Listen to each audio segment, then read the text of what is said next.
รับมื้อนี้เฮามาเที่ยวเนาะพี่น้องเนาะวัดอีหยังผู้พร้าวไปเบิ่ง น้ำเลยค่ะน้ำเลย น้ำเลยเป็นบ่ ค่ะ เคยมาเป็นครั้งแรกเด้อพี่น้องอยู่ไสนี่ ฮะ จังหวัดอีหยัง จังหวัดอุบลค่ะ จังหวัดอุบล ค่ะ ไว้ผากม้วนๆเด้ผู้พามาน่ะ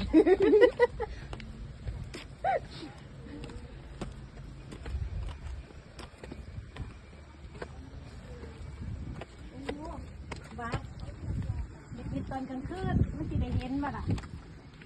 มันสิขะมือสิได้เมื่อก่อนเด้เนาะ โอ้นู่นค่ะ วิว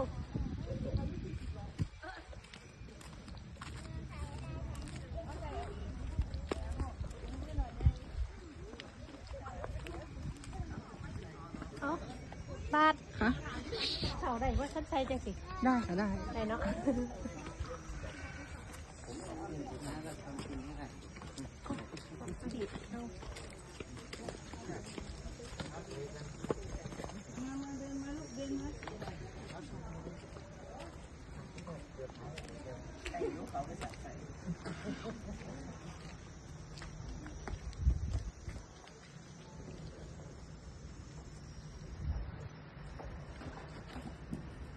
อันนี้เราต้องบริจาคก่อนบอกด้วยจังเลยบัตรไม่เคยโอเค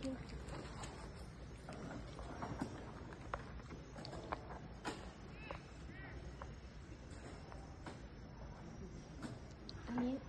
เอาเลยบอกด้วยจังใดหยิบเลยอันนี้1 กรัมมันบ่ ค่ะ และอันนี้ด้วยเม็นบ่ ได้ค่ะ